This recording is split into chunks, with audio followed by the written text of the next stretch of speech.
All right, good morning, everybody. I'd like to welcome everybody to our regularly scheduled meeting, the El Dorado Irrigation District for May 22nd, 2023. It's a couple minutes after 9 o'clock. We're ready to go. With that, we would call the meeting to order and roll call, please, Jen.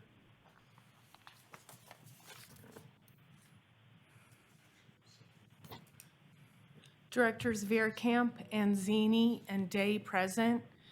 Director Osborne and Dwyer absent. General Manager Abercrombie, General Counsel Polson, Clerk to the Board Sullivan present. All right, would everybody please stand and join me in the Pledge of Allegiance?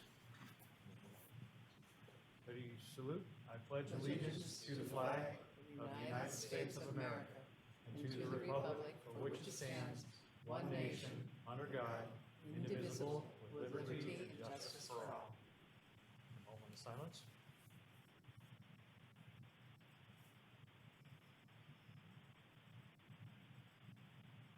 Thank you very much. We are ready to adopt the agenda, and I would like to, before we adopt that agenda, remove item 5 in consistency with my abstaining or recusing myself from votes on the item. There are some items that pay my brother's company, and I think at this time I just assume that we remove the item and we'll catch it up next meeting if everybody were to concur with that. Move the agenda absent item 5. Second. All right. Jen? If members of the public would like to address the board at any public comment period during this meeting, please refer to the detailed instruction on page 2 of today's agenda. This is a public comment period for the adoption of today's agenda with the removal of action item number 5. President Veerkamp, it does not appear there are any members of the public wishing to make a comment. I Okay. believe we're ready for the vote. Please vote. 3, 4, Division 3, 4, and 5 voting aye. Motion carries. Thank you very much. Communications, General Manager, Employee Recognition. I have one today. We received a call from Paul Julian, one of our customers, complimenting Josh Schultz, construction and maintenance worker in the drinking water division. Mr. Julian stated that Josh responded in a very timely manner, completed the work very efficiently, and put everything back in the right afterwards. It's just a great example of Josh's commitment to the district's guiding principle of providing excellent customer service. So thank you, Josh. Yep. Thank you, Josh, from the board as well. Anything else on that? No? Public comment. This would be items that are not on the agenda today. If members of the public would like to address the board, please refer to the detailed instructions on page 2 of today's agenda. President Veerkamp, it does not appear there are any members of the public wishing to speak. All right, we will move on to communications. General Manager. I have one today, believe it or not. I attended the Aqua Conference down in Monterey. A number of very good programs. One very scary program, continuation of the electric vehicle fleet modernization. And electric vehicles are maybe fine for small pickups and things like that, but the larger trucks that work 24/7, like the vac trucks and backhoes and all that, they're still pushing on having those replaced with electric vehicles. A lot of the commenters at the board meeting or at the conference indicated that's about a 30% increase in costs to the district and our district customers, which is not a good thing. But I guess environmentally, it's what California's going to. So we'll be meeting internally on how many vehicles we can replace before that mandate impacts us. So we have at least 18 years or so before we have to change over to electric vehicles. But I'll bring something back to the board on how we're going to manage through that. There's a lot of other ones that I attended as well, and it was a very good conference. Wasn't there something that came out, though, that showed 50% in 2024? Yes. Yeah, and municipal Yeah, districts and like then ours. there's another one in 26, but there's also other, I think, bills that are looking at are their exemptions for utilities, because everyone at the conference was very, very concerned about emergency response operations.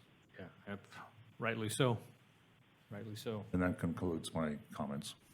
All right, clerk of the board, Jen? None today, thank you. All right, board of directors? No, I have just one quick one. We have LAFCO this Wednesday night. There was not a meeting in April.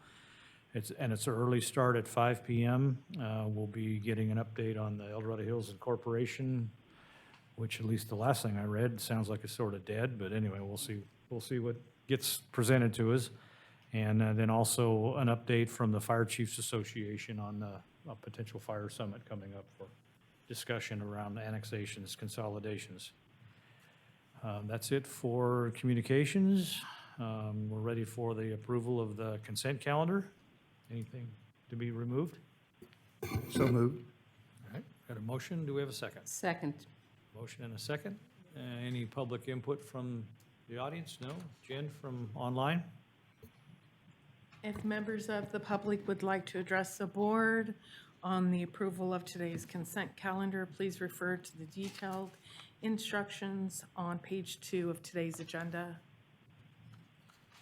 President Veerkamp, it does not appear there are any members of the public wishing to speak. I believe we're ready for the vote. All right, please vote. Consent agenda. Division 3, 4, and 5, voting aye, motion carries. All right, we will go to action items. 5 was removed and moved to the next meeting. Item 6, engineering. Oh, boy, show and tell. I like it.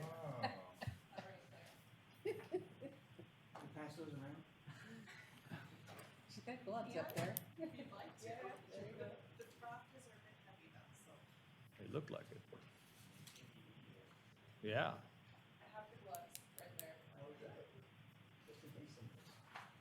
Good morning.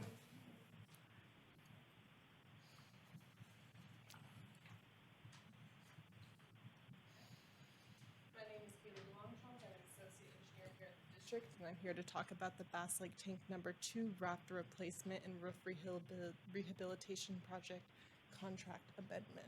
I can barely hear you. Sorry.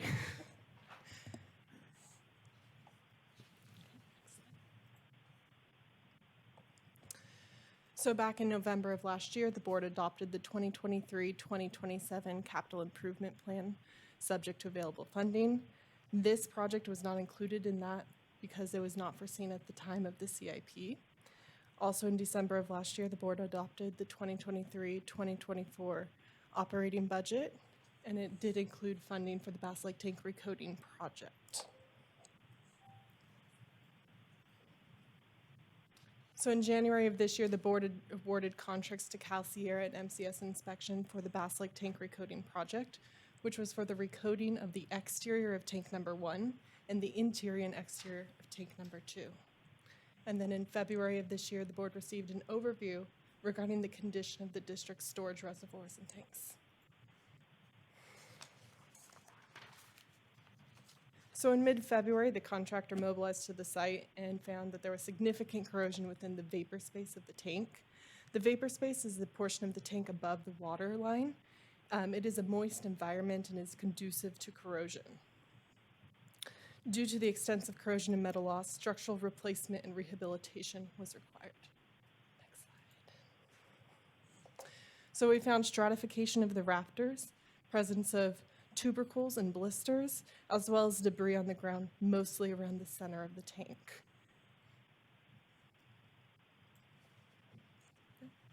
So back, a little background. The Bass Lake tanks are in El Dorado Hills. Bass Lake tank number 1 is to the north. Bass Lake tank number 2 is to the south. They were constructed in 2005.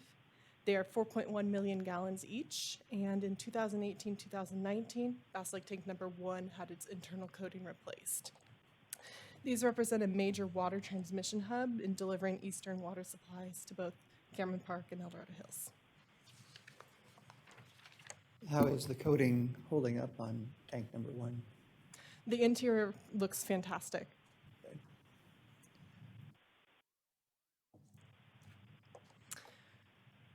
So as I mentioned, we found extensive corrosion within the Bass Lake Tank number 2, and it was determined structural replacement and rehabilitation was necessary. This is a long list of items. I'm going to go into them in further detail, but this is pretty much the summary of what we're going to be doing in those tanks. We're going to be doing a dollar plate replacement, replacing the inner and outer rafters, replacing the rafter clips, knuckle spacers, earthquake straps.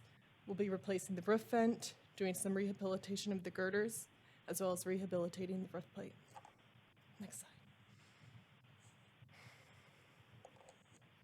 So the center support of the tank is a dollar plate, which you can see on that right-hand picture where all of the inner rafters come in and rest upon what is known as the dollar plate. That is a bolted connection. Unfortunately, bolted connections are notorious for corrosion due to dissimilar metals between the bolt and the steel of the tank, as well as difficulty applying coating to that bolted connection. So as you can see, there was just extensive corrosion within that portion. We're going to be replacing it, We're going to be replacing it with a halo ring, which is a fully welded connection. So welded connections are better for coating so that we get a full application of the coating system. And we also don't have any dissimilar metals. It's all continuous. It's better. Next slide. We'll also be replacing all of the rafters.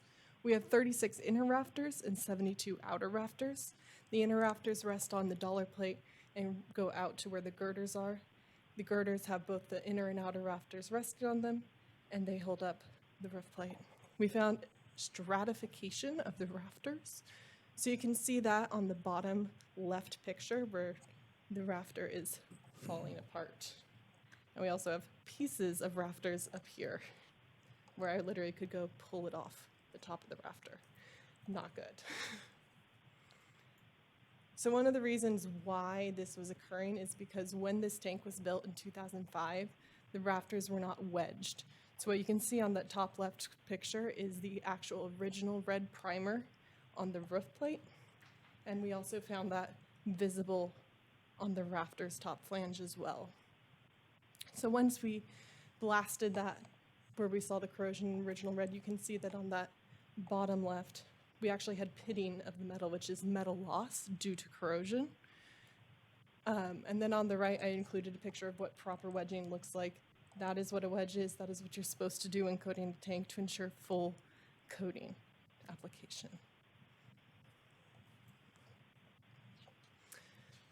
One of the other things that we found was multiple perforations within the center.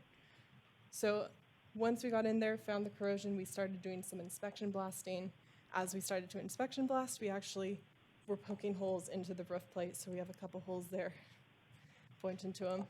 So perforations are not good. It means it's full metal loss of the steel plate, steel roof plate. And you can also see that there was a metal loss of the rafters with the jagged edge of the rafter flanges next to that perforation.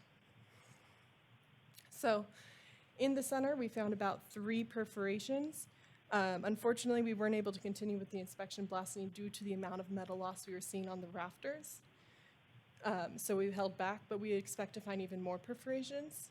Multiple perforations within one roof plate requires replacement. So we will be replacing some of the roof plate around the center of the tank, but not across the entire tank. This is not a full roof replacement. It is a roof rehabilitation. Next slide. So we also found corrosion within the outer roof plates. These are the ones where the outer rafters are resting upon them. So as you can see, we found the corrosion, original red primer on that top left picture. We blasted it, and that's what's on the bottom left. And so you can see we blasted the entire strip of where the rafter was, and as you can see, the rafter does not rest upon the entirety of the roof plate, and in fact, less than 30% of the roof plate is in contact with rafters.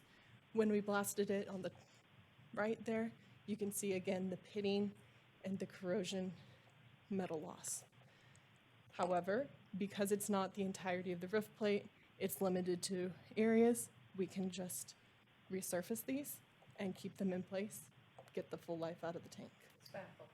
Yeah. It's actually an epoxy coating, but yeah. Finally, we get to the girders. So as I mentioned, the girders is where the inner and outer rafters come together. That bottom picture, it's a little difficult to figure, so I put a red box around the girder. That's the girder. We were concerned about the girders when we first got in there, as we found tubercles and blistering on the bottom of the girders, and so on that top picture, that's a nice tubercle. That is not good. It's not conducive. However, when we started blasting them, we found it was actually minor metal loss and within what can be repaired. So we're going to just be repairing these and leaving them in place. So all of these items were combined into a single contract amendment. These prices were negotiated with the contractor. In addition, I compared these to the costs from the Reservoir 2 2A project with CPI included, and they were very similar. So this is a good cost. We'll be needing additional inspection to go along with this work. We're going to need both additional specialty coating inspection from MCS, as well as some specialty weld inspection with all of the structural repairs.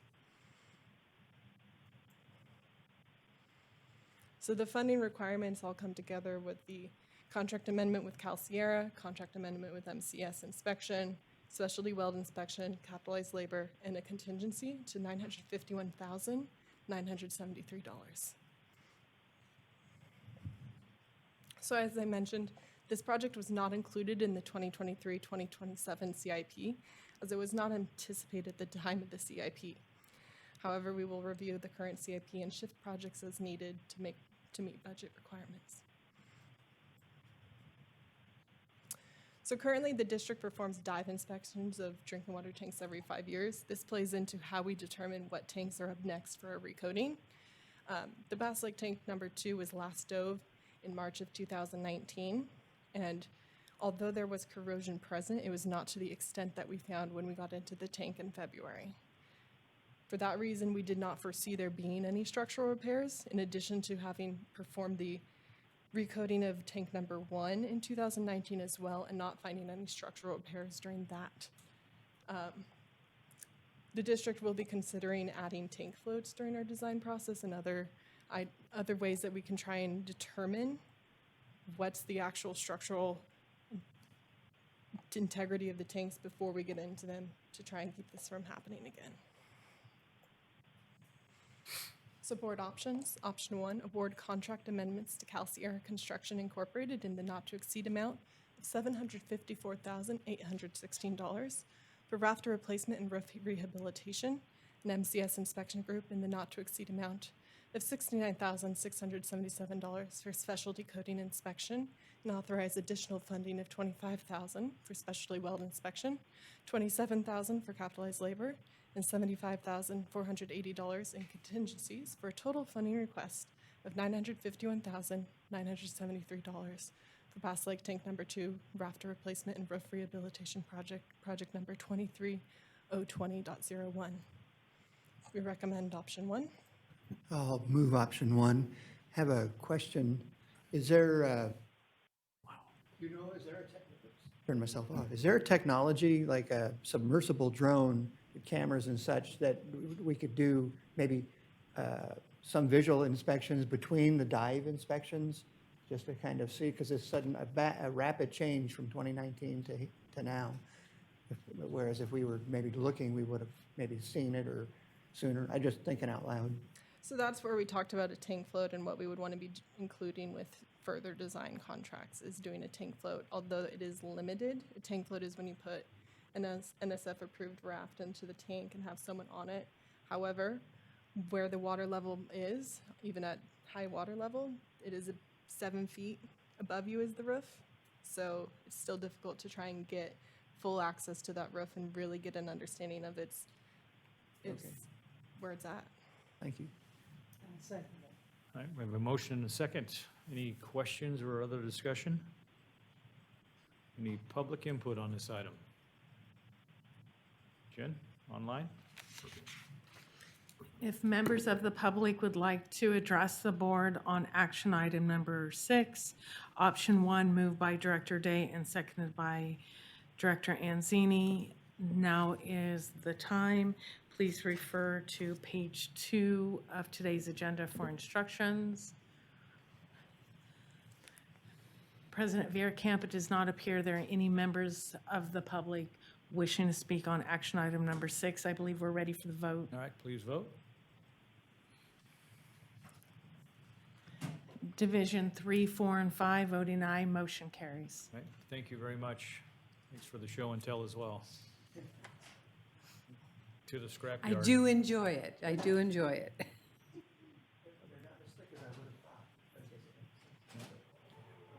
Kind of look like the rafters underneath my wooden deck. Yeah. All right, we are on to item 7, engineering, Tracy Eden Bishop. Good morning. Good morning. How are you? I'm doing well, thank you.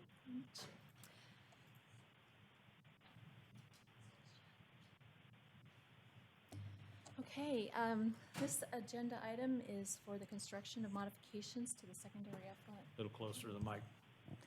effluent pump Thank you. stations at the El Dorado Hills wastewater treatment plant. This construction project, excuse me. So the board approved this project as part of the 2023-2027 CIP. And this construction project will address air entrainment problems during peak wet weather flow events at the plant. The secondary effluent pump stations transfer water from the secondary clarifier to the storage reservoir or directly to the tertiary treatment for creek discharge or recycled water operation. During peak flows, air is entrained ahead of the pump stations, causing air binding in some of the pumps. In these events, emergency pumps must be rented to transfer flow to the storage reservoir. Modifications are necessary to remove the air so the pump stations can operate at full capacity. This is an overview of the treatment plant site. It's our plant on Latrobe Road in El Dorado Hills. If you've been down there, the administration building is on the right-hand side of the screen, just to get you oriented a little bit. The 66 million gallon storage reservoir is at the top of the screen, secondary clarifier in the middle of the screen, and the pump stations, the secondary effluent pump stations, also in the middle of the screen there. So there's a pipe between the secondary clarifiers and those two pump stations. Pump station number 1 is closest to the clarifier. Pump station number 2 is further away. And then the tertiary treatment facilities are off to the right on that screen. And the new air diffuser box is in red. So pump station number 1 can pump to the tertiary facilities so that water can be discharged immediately or can be sent into the recycled water system. Pump station number 2 can only pump up to the 66 million gallon reservoir. This is a close-up of the location where the air diffuser box will be constructed. You can see there are really tight quarters here, trying to squeeze a big concrete vault between these two concrete structures is going to be tricky for a contractor, and that's contributing to some of the higher cost of this project. Deep excavation, tall walls to get up to the level of the secondary clarifier. There's utilities underground that the contractor's gonna have to dig around. So it's gonna be very slow going. The excavation's gonna be slow going. So secondary effluent pumping at the plant occurs with the two pump stations that I mentioned. Pump station number 1 pumps from the clarifier to the storage reservoir or to the recycled water or creek discharge. So that would be the normal operation. You want to be continuously getting rid of water in the winter through the creek discharge, and then anything that pump station number 1 can't handle gets pumped up to the storage reservoir with pump station number 2. So pump station number 2 was constructed in 2007 specifically for this purpose, to pump that excess flow up to the storage reservoir for later treatment after the storm passes. So the pump station with the most flexibility is the one that's having the air binding problems. Pump station number 2 isn't really affected by the air binding. So what happens during these peak flow events is that air is entrained at the secondary clarifier discharge to pump station number 1. And at that point, pump station number 1 is inoperable, but pump station number 2 is still operable. This results in the entire treatment process being dependent on pump station number 2. And when pump station number 2 capacity is exceeded, we have to rent pumps, get them out there and start pumping to the reservoir. If flows exceed the rental pump capacity and pump station number 2 capacity, then the water goes to the pump drain and is pumped back to the beginning of the treatment process. So we're basically pumping water in circles. As you can imagine, this adds costs. We've spent about $60,000 over the last few years renting pumps for these peak flow events. And pumping water in circles, of course, costs more money. A lot of power consumption associated with that. And also, this kind of operation, because it's not automated, requires 24-hour operations, so increased personnel time. Thanks, Jen. So we had one of our on-call engineering firms look at this problem, and they ultimately recommended an air diffuser box, and that diffuser box has provision for plates in the future to be able to slide plates in and out to try to remove that air, to assist in removing that air. So the scope of construction ended up including a concrete vault over the 36-inch clarifier discharge pipe, and then that pipe inside the box will then be cut out so that that the water is exposed to atmosphere and the air can escape. And I just wanted to note that this is secondary treated water, so there's no odors associated with that water, because I know that's been an issue at the plant. So moving on to, to construction, we advertised for bids in March of '23, received 3 bids in April, and as you can see, we have bids higher than the engineer's estimate of $200,000. And that added cost can be attributed to proximity to critical plant infrastructure, so the contractor's digging around critical plant infrastructure, and again, that'll be slow-going digging for that. The project is pretty small, and so there is no economy of scale associated with the project. And just generally, cost escalation of construction materials and labor. So Auburn Constructors is the lowest responsible bidder, so we are recommending them for award. And we can just go to the next slide. This project is exempt from the California Environmental Quality Act under exemptions for maintenance and repair of existing facilities and for new construction of small structures. As such, if approved, staff will file a notice of exemption from CEQA with the county recorder. Funding for this project was identified in the 23-27 CIP with $110 in expenditures anticipated in 2023. The cost increase from the CIP to final design can be attributed to an expanded scope of work and generally just inflationary pressure on construction materials and labor. Although this cost may seem high, and this surprised us as well, it represents a small percentage of the original cost of the pump station, and it achieves the intended use of the pump stations that we've already paid for, and it corrects a deficiency in the plant and makes capacity available when we need it the most.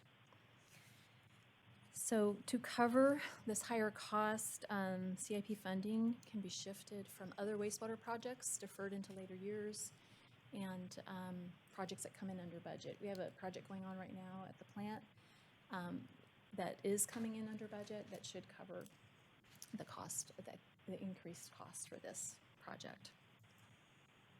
So this table provides a summary of the funding being requested to complete the project, and includes construction award to Auburn constructors, engineering services during construction, inspection services, testing services, capitalized labor for construction management, 10% construction contingency for a total funding request of $490,848. So after board award of the construction contract and funding, we anticipate to have an executed contract in June, start construction in July, and be done by the end of October. Board options, award a contract to Auburn Constructors LLC in the not-to-exceed amount of $374,300 for construction of the El Dorado Hills wastewater treatment plant secondary effluent pump station modifications project, and authorize additional funding in the amount of $19,926 for engineering services during construction, $24,310 for inspection services, $49,12 for testing services, $30,000 for capitalized labor, and $37,400 in construction contingencies for total funding requests of $490,848 for the El Dorado Hills wastewater treatment plant secondary effluent pump station modifications. Project number 21077, which staff has determined to be exempt from California Environmental Quality Act. That's a mouthful. Our recommendation is option number 1. Question? No, I was going to move approval. Okay. We have a motion. Do we have a second? Yeah, second. Okay, now I have a question. All right, thank you. So just a concern about, not a concern, has this have anything to do with the major storm that we had? That's why we have to move this project up? This project, I think, has been on the CIP. Tracy Crane is. It's been on the Tracy is CIP here. for a while, you just moved it up. Did the storm make it more priority? Good morning, Mr. President, members of the board. Yes, I would say that the storm did change our priority on this, but not just this past storm. There was, anytime we get significant rainfall for a prolonged period of time, this can become an issue for us, especially as the ground gets saturated. And then we have to go and get rental pumps, should they be available. And typically, the availability of rental pumps can be questionable during the storm. And then we have lay flat hose all over the plant trying to move the water, and as she said, it goes into a manual operation. So this project will restore the functionality of that pump station at higher flows that our ratepayers have already invested in. So I guess my other question is if I remember rightly, there was some emergency funding coming from the state that went for infrastructure failures, or am I incorrect? I'm not aware of that for this. Being storm-related, so it's like any of the agencies were impacted. I think Jim's got an answer. I'm not sure of any funding to correct the deficiencies. I know, I think we've applied for FEMA reimbursement for some of our costs of actually managing through the storm, but I don't believe they would pay for existing infrastructure deficiencies. Okay. Yeah, we Thank do you. have quite a laundry list of FEMA projects that we are going after reimbursement for, but this was not one of them. Yeah, just on the other hand, I would like to see a list of those. Just Yeah, that'd be send great. it to us. Director Day? Yeah, just a question. When this facility was originally designed, was this feature considered and rejected? Or, how did we end up in this spot? Just curious. It was a while back, so you may not remember. But. Well, it certainly is a great question, and we all had the same question. Yeah, what happened here? And I think it was probably just a design oversight, to be honest. Yeah. We're modifying an existing plant. It's kind of like remodeling your house. You don't really know what you're going to run into. If you do it yourself or you get a professional. Yeah, exactly. All right, so we have a motion and a second. Any further questions? Any comments from the public in the room? Seeing none, we'll online, please, Jen. If members of the public would like to make a comment on action item number 7, option 1, moved by Director Anzini and seconded by Director Day. Now is your time. Please refer to the detailed instructions on page 2 of today's agenda. President Veerkamp, I do not believe we have any members of the public wishing to speak. I believe we're ready for the vote. All right, please vote. Division 3, 4, and 5, voting aye, motion carries. Very good. Thank you, Tracy. All right, we're on to item 8, Finance and Operations, Deacon, Wilson, and Crane. That sounds like a law firm. It does. I'm going to move option 1. All right, I'll second it. motion second. You may get off the hook there, Mr. Deacon.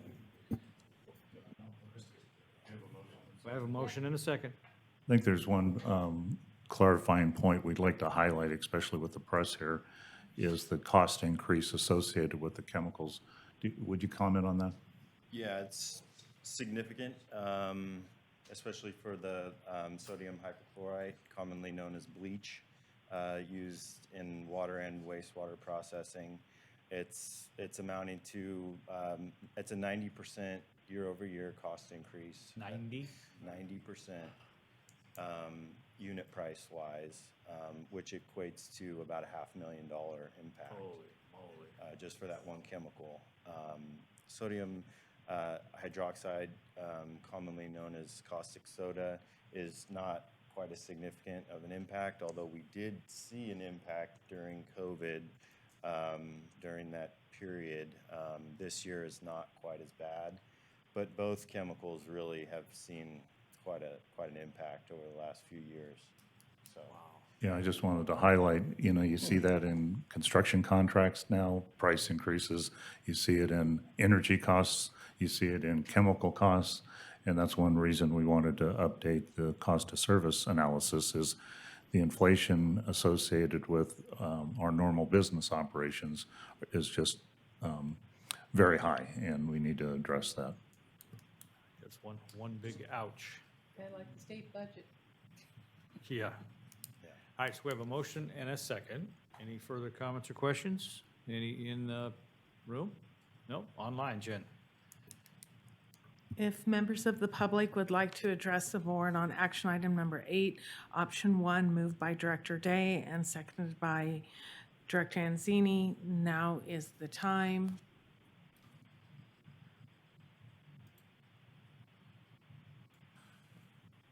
President Veerkamp, it does not appear any members of the public are wishing to speak. I believe we're ready for the vote. All right, please vote. Division 3, 4, and 5, voting aye, motion carries. All right, thank you very much. Thank you, Mr. Deacon. Have a great day. Appreciate it, everybody. We are ready for a closed session, conference with General Counsel, anticipated litigation. Mr. Polson. Thank you very much, President Veerkamp. The board will be meeting in closed session today to discuss the matter which has been agendized on today's agenda as closed session item A. I anticipate that our discussion of that item will require at least 20 minutes. All right. Let's head that direction. So for the purposes of this meeting, we will not come back prior to 10 a.m. We will shut down this Zoom meeting and reopen. It could be after 10, but not prior to 10. All right, we've returned from closed session. General Counsel Polson, do you have anything to report out? Yes, I do. President Veerkamp, the board met in closed session to discuss the matter reflected on the agenda as closed session item A. It provided direction to council, but took no other reportable action, and that concludes my report. All right, thank you. Thank you, Brian. Review of assignments. Jen, anything you want to highlight? None today, and we have one direction to staff from Director Anzini. We will handle that, and I just remind board members to look at the tentative items for June 12th. All right, very good. All right. We are adjourned. At Thank you very much. 10:02.